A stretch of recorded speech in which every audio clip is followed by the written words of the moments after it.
Now, of those, how many are willing to transition to what the senator says, a government-run system? Bernie Sanders appeared in a town hall on Fox News, and I got the breakdown. So this town hall was about an hour long, so I tried to keep my breakdown here as short as possible. So I got it down to just 9 clips, which, I mean, it could have been a lot more. There is a lot of highlights here. I really could have just played the entire debate or the entire town hall and talked about the whole thing. I will link to both parts below the video. So Fox News put the whole thing on YouTube so you can watch the entire thing yourself if you want.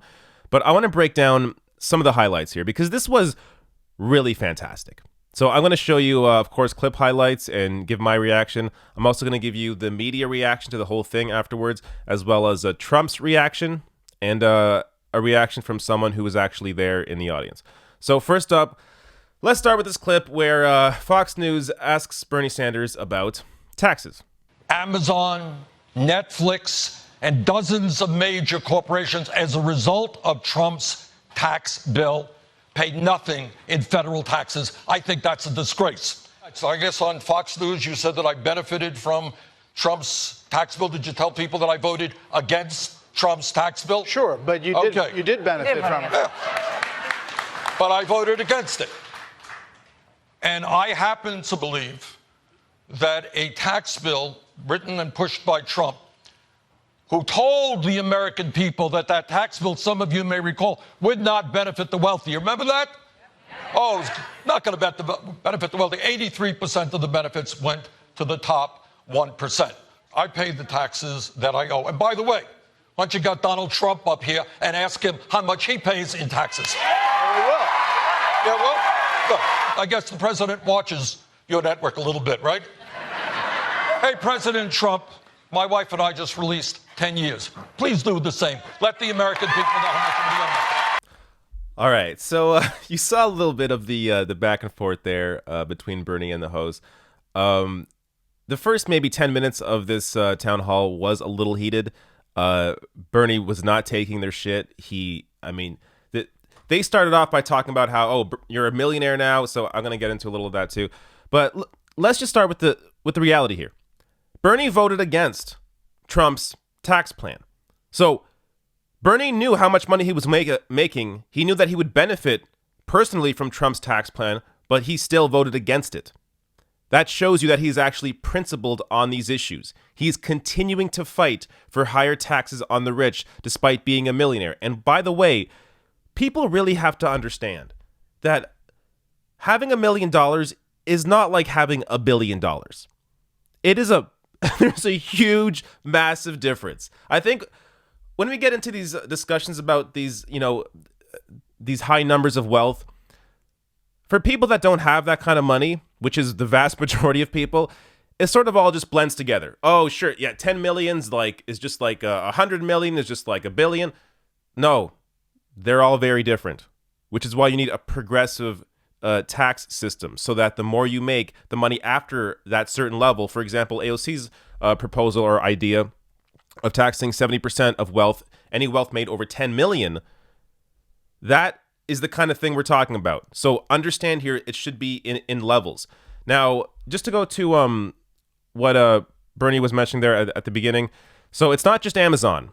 60 big companies paid $0 in taxes under Trump's new law. And those companies also include IBM, Netflix, Activision Blizzard, JetBlue, Delta Airlines, and many others. These massive corporations that are taking all the gains for themselves in terms of the executive branches of these companies, they're the ones making all the money while their employees get nothing. That is the issue with this system. All the gains going to the top, everybody else gets scraps. And that's what Bernie continues to speak on. And I like that he also called out Trump there at the end to release his tax returns. Now, get to the second clip here, which is Fox News asking Bernie about his best-selling book. You know, when you wrote the book and you made the money, Yeah. isn't that the definition of capitalism, the American dream? No. I mean, what we want is a country where everybody has opportunity. I have a college degree. I'm a United States Senator. But a lot of people don't have a college degree. A lot of people are not United States senators. I want everybody in this country to be able to have health care, to have education, to when they turn on the water, have drinkable water, not toxic water. So what we are fighting for, Brett, is a society not where just a few people can make a whole lot of money, but a society where everybody in this country has the opportunity to live in security and dignity. All right. So this is another popular talking point, not just for conservatives, but also for, these corporate Democrats that also don't want to do anything too extreme in their minds. This idea that, oh, well, it's the American dream to make millions of dollars. So, you're just, it's capitalism. Capitalism is great because, Bernie, you made $1 million with this book. But that completely misunderstands the problem here. We are looking at a system. This is a rigged system. A system where very few people, there are very few people like Bernie Sanders, let alone very few like Jeff Bezos, who make a lot of money and everybody else is not. This is a system based on luck, oftentimes based on what family or area or country you're born into. That the entire system is rigged and broken. So when we talk about an issue like, well, you made money in this capitalist system, so isn't capitalism great? What's the other option? The other option is to just completely not participate in this system at all and just go live in the forest. This is, again, when you hear, this is the same kind of argument they use for climate change. Oh, you drive a gas-powered car. That means you're a hypocrite because you want to do something about climate change, but you drive a gas-powered car. That's the system we live in. Electric cars are very expensive for the vast majority of people. So just because you have to have a car to be able to live your life and work does not mean you're being a hypocrite, because you are fighting to change the rigged system. The system should have given you more options in terms of having an affordable electric vehicle. So this is the problem here. We are fighting the system. You can't expect people that are fighting the system to just completely not engage in the system. I mean, the whole point of politics is to change things for the better. If you have a critique of something, that doesn't mean that you shouldn't be participating in that. I mean, think about your job. Let's say there's something wrong with your job. Say you're not getting paid enough. Now, does that mean you should just leave your job? You're not getting paid enough? Well, leave your job, or you're being a hypocrite. Or fight for more money. That's also an option. Why should you leave your job because you're not being paid enough? No, you fight to make things better. That's what we are all doing here. That's what Bernie's doing here. Now, let's go to the third clip here, which also has a very similar conservative talking point, this time revolving around charity. A lot of millionaires and billionaires give a ton to charity. You gave 3.4%. Yeah. My wife and I do give money to charity. All right. And we're proud to do what we did. There are others. You're quite right. There are people. Gates Foundation do a phenomenal job. We do what we do. So this is another popular conservative talking point about charity. Oh, yeah, charity's the answer. No, forget taxes. No, give to charity. That makes everything better. But analyze that for a second. Giving to charity is just a Band-Aid. You are saying that, yes, poverty exists. Can't do anything about it. Poverty exists, so let me give money to charity. But you can do something about the poverty. Why are people in poverty to begin with? Why are we just accepting the fact that people are going to be in poverty? So the way that Bernie looks at this argument and the way I look at this argument is we want to change the actual system, how the system operates. If you should not be born into a poor family and not be able to have healthcare, not be able to have opportunities. There should be a system. We should have a system where you cannot be in poverty and have to rely on charity to be able to survive. That is what we are fighting for. That is the main difference here between many conservatives on this issue and everybody else. Charity clearly has not worked out, has it? We currently live in a system dependent on charity. How is that working out for people? It's not. So charity is not the answer. The answer is to fix the underlying problems. Now, another way to look at this is basically you can never give money to yourself. I mean, if you buy a coffee, if you buy a piece of clothing, well, you already have clothing. You don't need coffee. You should have given that money to charity. Every little thing you spend, every little thing you buy, oh, that money could have gone to charity. How is that a world you want to live in? People have to be able to live their lives, which is why taxes should and do exist, because our taxes should be going to causes that will help people, like healthcare. That is why healthcare should not be based on charity either. It's this idea that when you make more and more money, the more success that you have, if you have a lot of success, your life is great, you have a house, you have a family, you're doing fine. You can afford to pay more in taxes. You don't need that 10th yacht like Betsy DeVos has. You can afford to pay more in taxes and not have some of those luxuries. But you can't rely on people to just give it out of their own goodness of their heart, because they don't do it.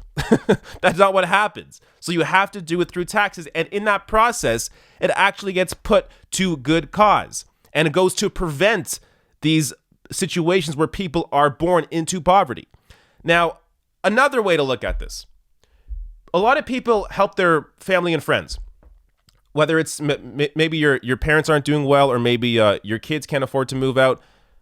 Does that count as charity? No. But in some ways, it should. You're helping other people out, be it friends or family. You're helping people out in their lives with their struggles. But again, it would be better if they didn't have to be in that situation to begin with. So when we look at charity, just understand there is this very narrow definition of what people think of as charity. And really, it shouldn't be narrow. And we should also be looking at the issue that we want to understand that charity is just a Band-Aid. And we want to actually go into the system and change it in a way that will actually benefit people from the start, so that we fix the underlying problems that lead to people who eventually need to rely on charity. Now, let me go to this next clip here, where this is a little more fun. So the audience is asked a question about healthcare, and watch how they respond. This audience has a lot of Democrats in it. It has Republicans, independents, Democratic socialists, conservatives. I want to ask the audience a question. If you could raise your hand here. A show of hands of how many people get their insurance from work, private insurance, right now. How many get it from private insurance? Okay. Now, of those, how many are willing to transition to what the senator says, a government-run system? There's 180 million people on private insurance. All right, let's deal with that, Brett. All right, that was fun. And Bernie really did not take advantage of that opportunity there, because you just had the Fox News audience. Brett Baer clearly did not expect the entire audience to be on board with Medicare for all, but they were. Bernie could have pointed out, hey, look, your audience, your Fox News audience, wants to switch to Medicare for all. Because there is this, look, I have more clips here on healthcare, I think one more. But there is this fundamental misunderstanding, or purposeful misunderstanding, that people like their private insurance. They like their employer-based insurance. But are we not asking, okay, but doesn't that mean you're stuck in your job? What if you want to change jobs? What if you want to switch careers? What if you hate your boss, you want to go somewhere else, but you love that your healthcare insurance? You're stuck to that company.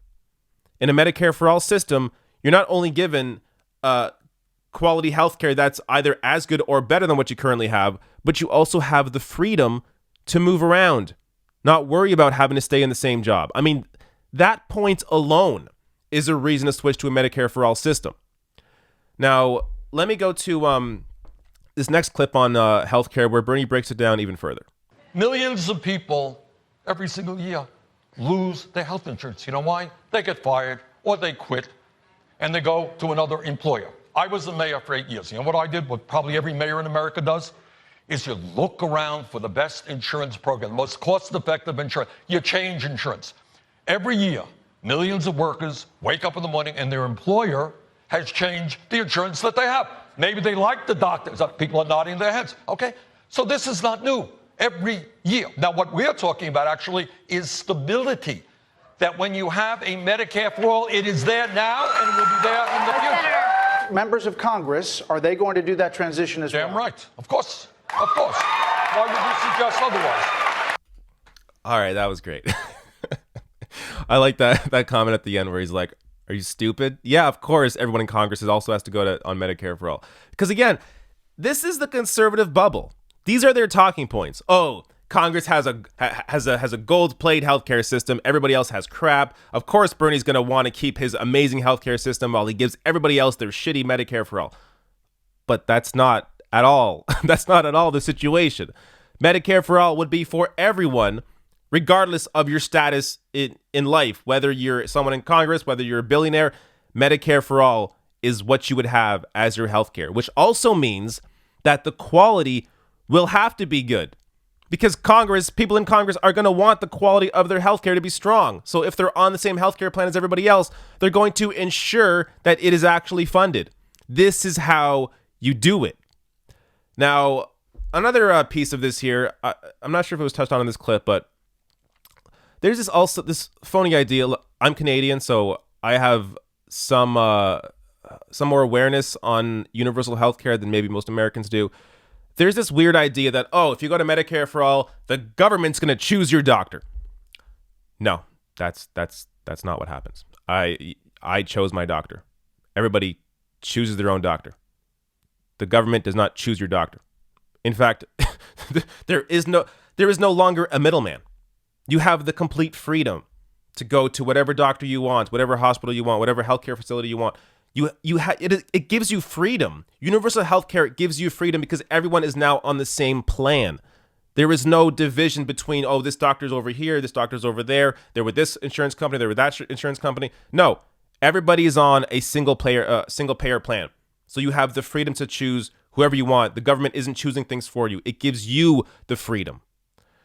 Now, let me go to this next clip here, which gets a little back into corporate taxes. If you raise taxes on corporations, which I know you weren't happy with the tax cuts for corporations, aren't you afraid that that is going to chill employment, that those companies are going to say, you know what, we have 100 employees, we could do it with 50. We can do it with 60. We're not going to pay these higher taxes. We're not going to, isn't that a concern? If you want to defend, I think we look at the world a little bit differently, but if you want to defend a tax system in which Amazon, owned by the wealthiest person in this country, pays zero in federal taxes. I don't think anybody thinks that's fair. Okay, good. But I'm saying if you raise taxes on companies, small businesses across the country, well, are you worried that they will employ fewer people? Tax policy is complicated, and you got to do it right. You didn't hear me say we're going to raise taxes on small business, did you?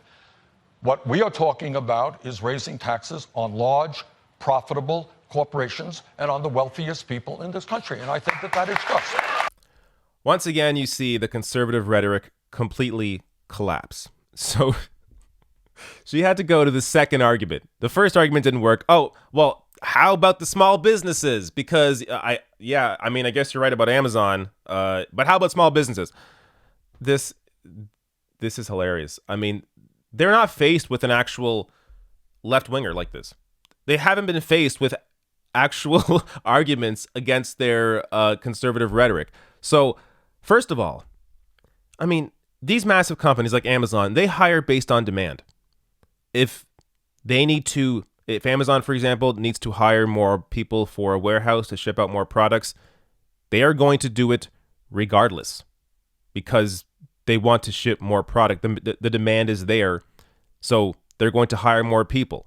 So raising wages to a living wage is not going to destroy these companies from hiring. They're not going to lay off a bunch of people because the people are there because they're doing a job. I mean, if you're going to have companies laying people off, it's because those companies didn't need those employees to begin with. So you have these massive companies like Amazon not paying anything in taxes, and many of them not paying their employees properly or not giving them proper benefits. Now, go to the second point. So she has to do this change. Oh, but how about those small businesses? Oh, got to worry about the small businesses.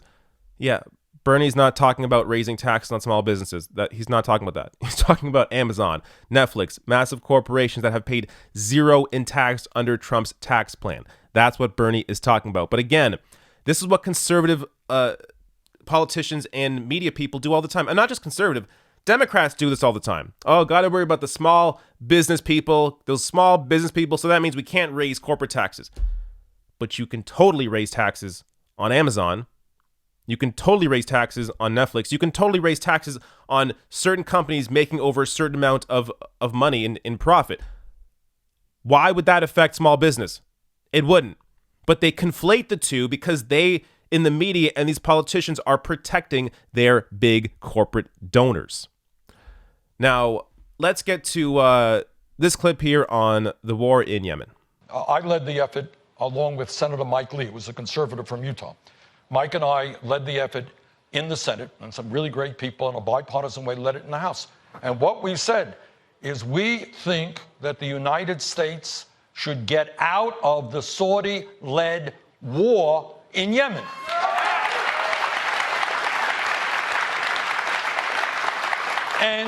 And for the first time since the War Powers Act was passed 45 years ago, we succeeded in the House and the Senate. And let me say this in a very serious way. I've been critical of the president all night, but let me just say this. The president has said that he does not want to see this country involved in endless wars, and I agree with that. And Mr. President, tonight you have the opportunity to do something extraordinary. Sign that resolution. Saudi Arabia should not be determining the military or foreign policy of this country. Let's get out of Saudi Arabia. Let's develop a bipartisan approach so that we do not continue to be engaged in, wars like Afghanistan, which is 18 years in that war. All right, so here Bernie does two things. He shows you, first of all, that yes, in fact, he can work with the other side. So this is something extraordinary.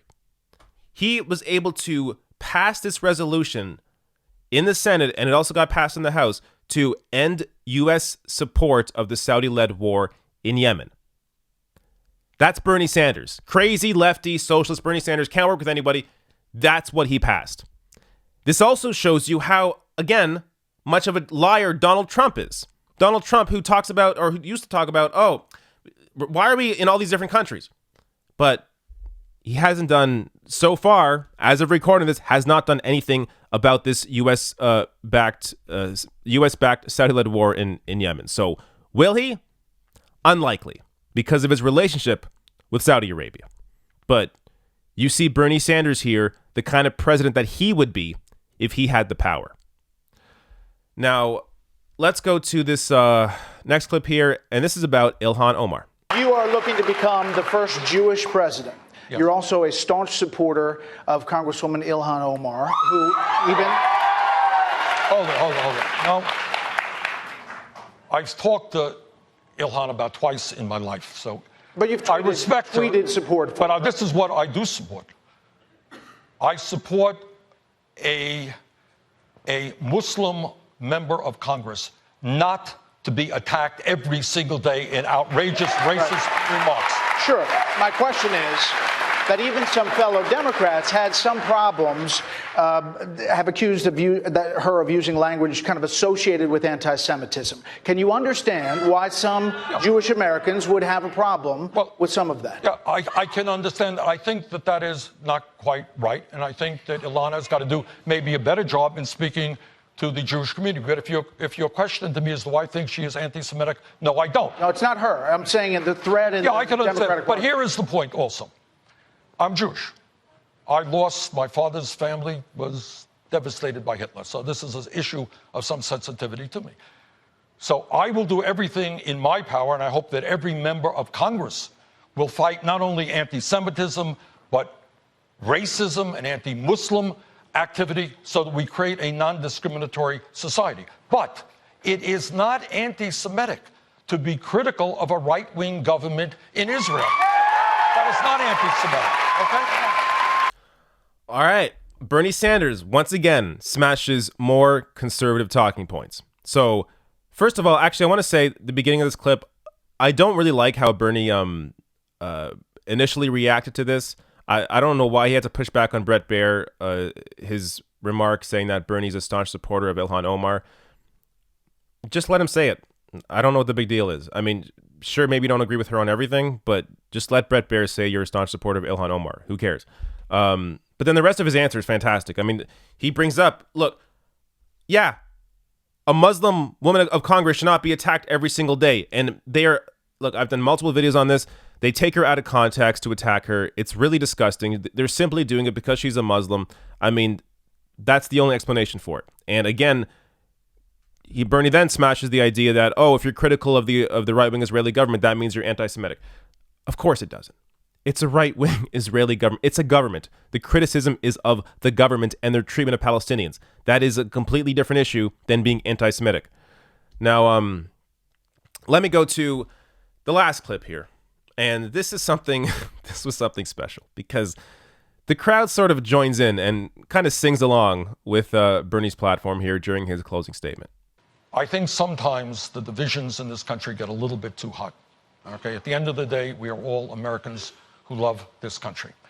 And I also think, and the media plays not a good role in this, and again, not just Fox, is we have a lot more in common than most people think we do. All right, poll after poll.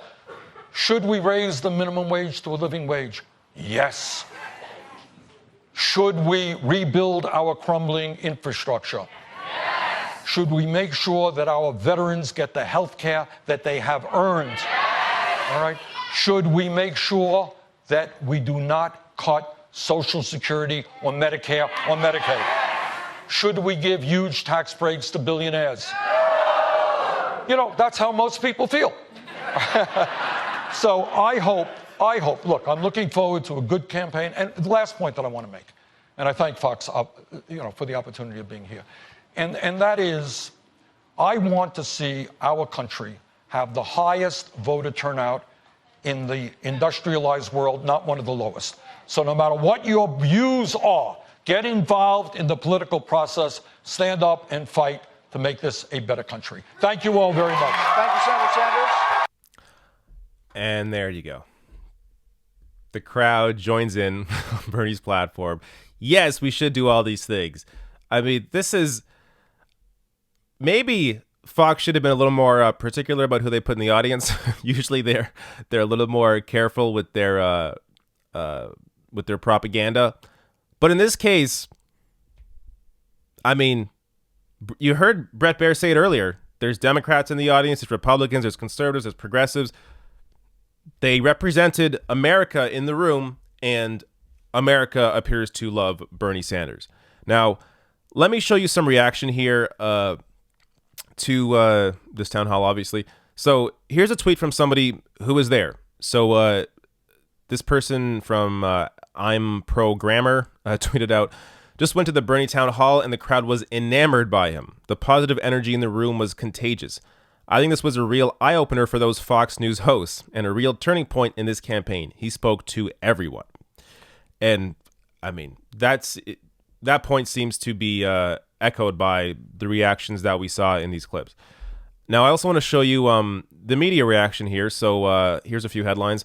Politico put out, Sanders takes on Fox and he emerges triumphant. The Democratic frontrunner ventured where his rivals haven't dared and noshed an hour of positive publicity. And Politico historically has not been kind to Bernie Sanders, so this is a pretty big headline for them. This from The Guardian. Fox News hosts underestimate popularity of Bernie Sanders during town hall. This from The Atlantic. Bernie Sanders pierces the Fox News bubble. A town hall on the network was a risk for the self-described Democratic socialist. It paid off. And this from Vox. That's Vox with a V.